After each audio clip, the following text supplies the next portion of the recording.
Πασόκ. Καλώς ήρθατε, κύριε Παπαγεωργίου. Και ο κύριος Μανώλης Αγγελάκας, αναπληρωτής τομεάρχης υγείας της Νέας Δημοκρατίας. Καλώς ήρθατε. Και πρώην Ευρωβουλευτής, έτσι, γιατί ήταν καλή η θητεία σας εκεί και να μην το ξεχνάμε γι' αυτό. Να είστε καλά. Καλώς σας βρήκα. Καλησπέρα. Καταρχήν, να ξεκινήσω με αυτό που είπατε, κυρία Γαβρά. Εμείς έχουμε μάθει στο κόμμα μας να συζητάμε.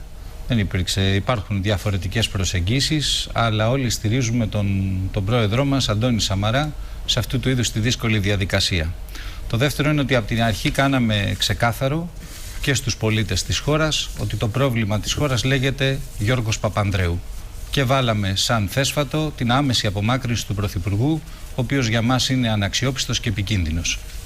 Αυτό νομίζω έχει γίνει αποδεκτό από το σύνολο του ελληνικού λαού και ελπίζω πράγματι ο Πρωθυπουργός, γιατί πολλές φορές μας έχει εκπλήξει με τις κινήσεις του, να ανακοινώσει την παραίτησή του στα επόμενα λεπτά. Από εκεί και πέρα θεωρούμε, δεν μας ενδιαφέρει ποιος θα είναι το πρόσωπο του Πρωθυπουργού. Θεωρούμε ότι έχει έναν τυπικό ρόλο. Δεν το απαξιώνω, αλλά λέω αυτή που είναι η πολιτική μας θέση. Θα κληθεί όμως αυτό το πρόσωπο, λέτε, να πάρει σημαντικές αποφάσεις μόνος του, συνεπικουρούμενος από αυτόν που το στηρίζουν.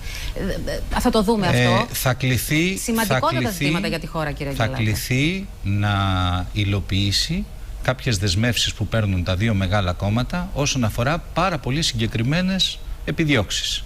Η πρώτη επιδίωξη είναι η εκταμείευση της έκτης δόσης. Η δεύτερη επιδίωξη είναι η επικύρωση της Δανειακής Σύμβασης χωρίς μέτρα. Λίγο υποπεριορισμό τον βάζετε όμως, κύριε Αγγελάκα. Δηλαδή τον βάζετε μέχρι εκεί θα κάνει την κίνηση, δεν είναι και πολύ σημαντικό το πρόσωπο, θα έχει... Είμαι βέβαιος ότι στην ανακοίνωση που θα ακούσετε μετά θα έχει μπει και αυτό το πλαίσιο και να ξεκαθαρίσουμε σε όσους μας βλέπουν ότι ο Πρωθυπουργός αυτός δεν θα διαπραγματευτεί ούτε με τα Σκόπια, ούτε για την ΑΟΣ, ούτε για το Κυπριακό. Θέλω να τα ξεκαθαρίσουμε αυτά στους πολίτες. Έχει πολύ συγκεκριμένες αρμοδιότητες και επιδιώξεις και γι' αυτό έχει και συγκεκριμένο χρονικό ορίζοντα. Εμείς ως Νέα Δημοκρατία θεωρούμε αυτή την κυβέρνηση, την είπε ο συνεργάτης σας, υπηρεσιακή. Όσο μιλάτε εσείς, να βλέπουμε και τον κύριο Πλεύρη, ο βουλευτής του Λαού, ο οποίος μας περιμένει υπομονετικά στο στούντιό μας στη Μουρούζη. Γεια σας, κύριε Πλεύρη. Θεωρούμε ότι είναι μεταβατική, είναι υπηρεσιακή κυβέρνηση, έχει συγκεκριμένο σκοπό και αντικείμενο.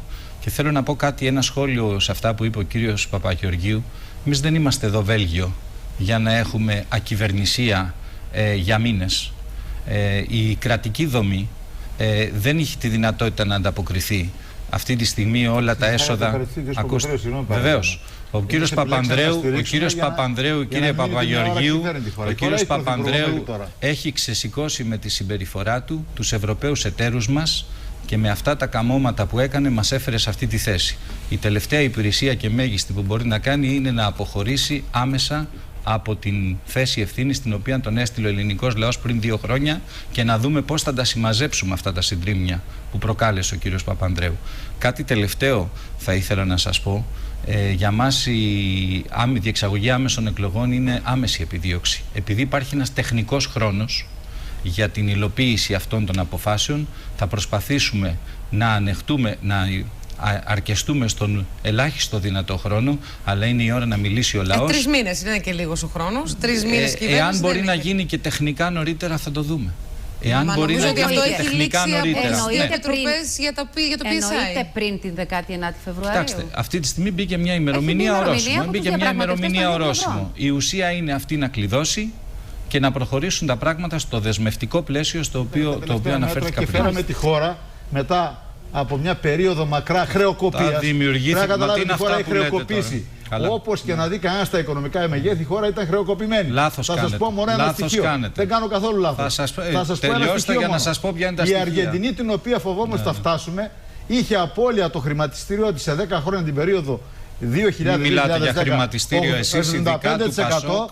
Μην μιλάτε για χρηματιστήριο εσείς του Πασόκ, μην μιλάτε γιατί καταλυστεύσατε. Είναι πολύ παλαιοπολιτικός. Όχι, δεν είναι παλαιοπολιτικός. Οι πολίτες που ακούν σας και η Ελλάδα είχε απώλεια 85%. Καταρχήν, όταν εμείς προσπαθήσαμε στην προηγούμενη μας διακυβέρνηση να αντιμετωπίσουμε την κρίση, ο πρόεδρος σας έλεγε ότι είναι ενδυμική.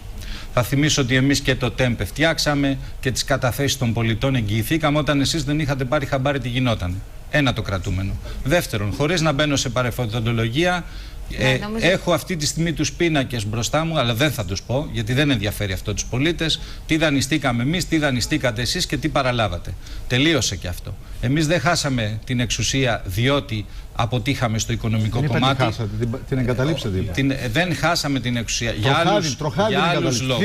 Ερχόμαστε τώρα λοιπόν στα δικά σας. Εσείς κάνατε 5 μήνες να αντιληφθείτε ότι κυβερνάτε. Πήγαν τα στελέχη σας έξω και με απίστευτες δηλώσεις έβαλαν την αξιοπιστία της οικονομίας σε μεγάλο ερωτηματικό.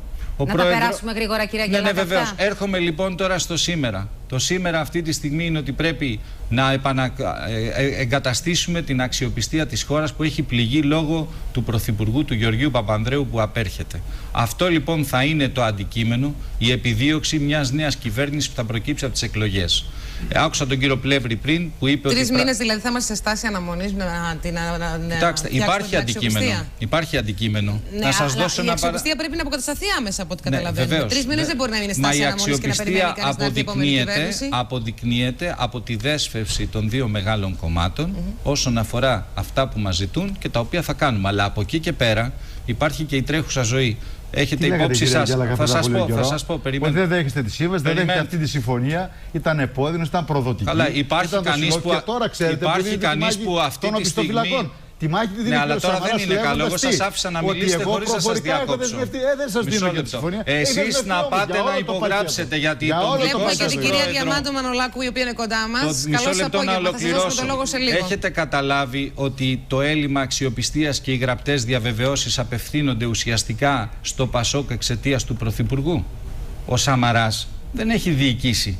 Ο Σαμαράς δεν έχει πει ψέματα στους ξένους. Ο πρόεδρος της Νέας Δημοκρατίας όποτε πήγε εκεί τους έλεγε ότι η πολιτική είναι λανθασμένη. Είναι απόλυτα αξιόπιστος σε αυτά που έλεγε. Ο πρωθυπουργός της χώρας άλλα έλεγε και άλλα έκανε. Λοιπόν. Ο πρωθυπουργός της χώρας συμφώνησε και ήρθε εδώ και τους είπε μετά και ακούγαν από την τηλεόραση ότι θα κάνει δημοψήφισμα. Αυτή είναι η αλήθεια, κύριε Παπαγεωργίου. Σε εσάς πηγαίνει αυτή η δέσμευση. Εσείς πρέπει να υπογράψετε το χαρτί.